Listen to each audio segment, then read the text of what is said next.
धन्यवाद मान्यवर। आपने चुनाव सुधार जैसे महत्वपूर्ण विषय पर, जिसमें इस समय पूरे देश की चिंता है, ऐसे महत्वपूर्ण विषय पे मुझे अपनी बात कहने का मौका दिया। मान्यवर, वोट का अधिकार एक लंबे संघर्ष के बाद हिंदुस्तान को मिला। अंग्रेजों ने 190 साल तक हिंदुस्तान पर राज किया।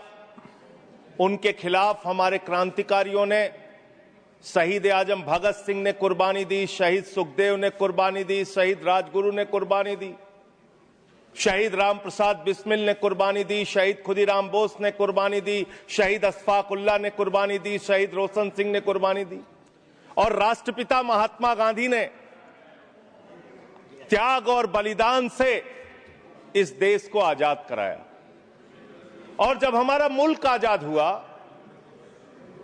तो भारत के संविधान के रचयिता बाबा साहब डॉक्टर भीमराव अंबेडकर जी ने कहा, इस देश में वोट के मामले में सब समान होंगे। राष्ट्रपति के वोट की भी गिनती एक होगी, प्रधानमंत्री के वोट की भी गिनती एक होगी, मुख्यमंत्री के वोट की गिनती भी एक होगी, सांसद विधायक के भी वोट की गिनती एक होगी, और गांव में रहने वाले मजदूर के वोट की गिनती, दलित के वोट की गिनती, पिछड़े समाज के लोगों के वोट की गिनती, आदिवासी के वोट की गिनती एक होगी। आज एसआईआर के जरिए ये जो चर्चा पूरे देश में खौफ का माहौल बना हुआ है, क्या वास्तव में एसआईआर के जरिए आप मतदाता सूची को साफ करना चाहते हैं या वोटर को ही साफ करना चाहते हैं? आपका मकसद वोटर को साफ करने का है, आपका मकसद वोट चोरी का है, आपका मकसद मतदाताओं की सूची को सही करने का नहीं है। इसलिए यह चिंता है सबको। और दूसरी बात, क्या यह संवैधानिक अधिकार चुनाव आयोग के पास है? मान्यवर, बाबा साहब डॉक्टर भीमराव अंबेडकर जी ने जो देश का संविधान लिखा, हालांकि आपको गांधी से भी समस्या है, अंबेडकर से भी समस्या है, आपकी नेता प्रज्ञा ठाकुर तो राष्ट्रपिता महात्मा गांधी के बारे में अपशब्दों का इस्तेमाल करती हैं। आप लोगों को गांधी के आदर्शों से कोई लेना देना नहीं। विषय पे ही बोल रहा हूँ, विषय है ये, विषय पे बोल रहा हूँ। डिस्कशन, गांधी के त्याग से ही वोट का अधिकार मिला है सर। बोले सर, गांधी के त्याग से ही वोट का अधिकार मिला। अलग बहस करने की आपका नहीं तो अगर गांधी का नाम ले लिया तो इसमें क्या समस्या है? आप समस्या सर, इसमें क्या समस्या है? विषय पर बोलिए, विषय पर बोलिए सर। बाबा साहब डॉक्टर भीमराव अंबेडकर जी ने जो संविधान लिखा, उस संविधान की धारा 327 क्या कहती है?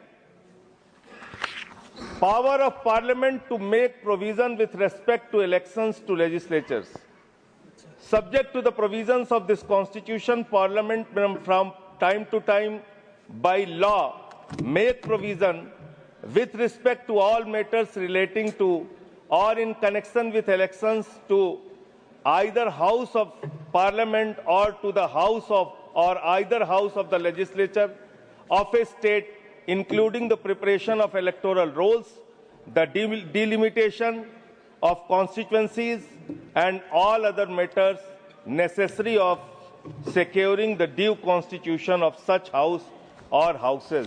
इसको हिंदी में भी पढ़ दे रहा हूं। जरूर। भारत के संविधान की धारा 327 कहती है, इस संविधान के प्रावधानों के अधीन रहते हुए संसद समय समय पर विधि द्वारा संसद के किसी भी सदन या किसी राज्य के विधानमंडल के सदन या किसी सदन के चुनाव से संबंधित सभी मामलों के संबंध में प्रावधान कर सकती है, जिसमें मतदाता सूची तैयार करना, निर्वाचन क्षेत्रों का परिसीमन करना और ऐसे सदन या सदनों के विधिवत गठन को सुनिश्चित करने के लिए आवश्यक अन्य सभी मामले शामिल हैं। यानी कि चुनाव के मतदाता सूची बनाने से लेकर, परिसीमन करने से लेकर, चुनाव संपन्न कराने तक का जो अधिकार चुनाव आयोग को मिलता है वो धारा 327 के तहत मिलता है, संविधान के तहत मिलता है, उसी के तहत चुनाव आयोग काम करेगा। चुनाव आयोग कोई राजनीतिक पार्टी नहीं है, उसको चुनाव नहीं लड़ना है। चुनाव लड़ना है राजनीतिक पार्टियों को। राजनीतिक पार्टियां बैठती हैं पार्लियामेंट में और संविधान के मुताबिक जो 327 के तहत पावर चुनाव आयोग को दी जाएगी, उसी के तहत चुनाव संपन्न होगा। अब आगे आ जाइए सर। अब लोक प्रतिनिधित्व कानून 1950 क्या कहता है, जिसमें मतदाता सूची का जिक्र है। इसमें साफ तौर पे लिखा हुआ है, इसकी धारा 20 उपधारा 3 में अंतर्विष्ट किसी बात के होते हुए भी निर्वाचन आयोग किसी भी निर्वाचन क्षेत्र या निर्वाचन क्षेत्र के भाग के लिए निर्वाचक नामावली में ऐसी रीति में जिसे वह ठीक समझे विशेष पुनरीक्षण के लिए निर्देश उन कारणों से जो अवलिखित किए जाएंगे किसी भी समय दे सकेगा। कारण अवलिखित किए जाएंगे, ये साफ तौर पे यहां लिखा हुआ है। एसआईआर आप क्यों करा रहे हैं, ये कारण आपको देश को बताना पड़ेगा, ये कारण आपको देश के सामने रखना पड़ेगा। ऐसे नहीं कि हम तुगलक हो गए हैं, हमारे दिमाग में सनक आ गई है, हम पूरे देश में एसआईआर कराएंगे। संसदीय शब्दों का ही इस्तेमाल करिए। शब्दों का नहीं सर, प्लीज सर। इसमें क्या गलत मैं कह रहा हूं? क्या तुगलकी फरमान जारी करके एसआईआर कराया जा सकता है? पॉइंट ऑफ ऑर्डर क्या है? पॉइंट ऑफ ऑर्डर किस रूल के तहत? 238 सर। हाँ बोलिए। Clause 5, reflect upon the conduct of persons in high authority unless the discussion is based on it. Substantive motion. I have already intervened. Please take your seat. हाँ माननीय संजय जी बोलिए आप। Sir मैं ये कह रहा हूं कि चुनाव आयोग को चुनाव नहीं लड़ना है सर, कानून बनाना है संसद को और उन नियमों का पालन करवाना है चुनाव आयोग को। तो आपको जब ये ताकत ही नहीं है एसआईआर की, एसआईआर कराने की ताकत ही नहीं है, आप किसी विशेष परिस्थिति में कारण लिखकर तब आप किसी क्षेत्र का, मात्र किसी क्षेत्र का आप एसआईआर करा सकते हैं, पूरे देश का एसआईआर आप नहीं करा सकते। दूसरी बात सर, आते हैं बिहार के ऊपर। उससे पहले मैं थोड़ा जिक्र दिल्ली के चुनावों का कर लूं। दिल्ली के अंदर मान्यवर, मैं एक चीज आपको स्पष्ट कर दूं माननीय संजय जी। हाँ मैं समय दूंगा, मेरा टाइम। माननीय चेयरमैन ने यह बहस शुरू होने के समय ही 3 चीजें बहुत स्पष्ट की थी। उसमें एक ये भी बताया था कि honourable members, I would like to remind you that matters concerning a special intensive revision of electoral laws in various states are presently sub judice and under education of the Supreme Court of India. In this context, your attention is invited to Rule 238(1) of the Rules of Procedure and Conduct of Business in the Council of States, which states that a member while speaking shall not refer to any matter of fact on which a judicial decision is pending. Already judicial decision pending. Judicial decision पे तो मैं बात ही नहीं कर रहा हूं। Anything by you breach sir, जो प्रक्रिया संपन्न हो गई, मैं उसकी और आपका इशारा कर रहा हूं सर। डिसीजन की तरफ सर चुनाव सुधार, मैं सुप्रीम कोर्ट के बारे में कोई बात ही नहीं कर रहा हूं सर। यू आर डिस्कसिंग मैं तो सिर्फ प्रोसेस के बारे में बात कर रहा हूं। मैंने आपको बता दिया, प्लीज आप बोले। सर देश में जो दिल्ली का जो चुनाव हुआ सर, उस दिल्ली के चुनाव में हमने बार बार शिकायत की चुनाव आयोग से। चुनाव आयोग चुनाव के दौरान दी गई शिकायतों को गंभीरता से लेने और उसका निस्तारण करने के लिए बना है। दिल्ली के अंदर जो नई दिल्ली कॉन्स्टिट्यूएंसी है, अरविंद केजरीवाल जी की कॉन्स्टिट्यूएंसी, वहां पर सर चुनाव शुरू होने से पहले ही 42,000 वोट काट दिए गए। 42,000 वोट काट दिए गए। उसका कोई कारण पता नहीं क्यों काट दिए गए, वो 42,000 वोट काट दिए गए।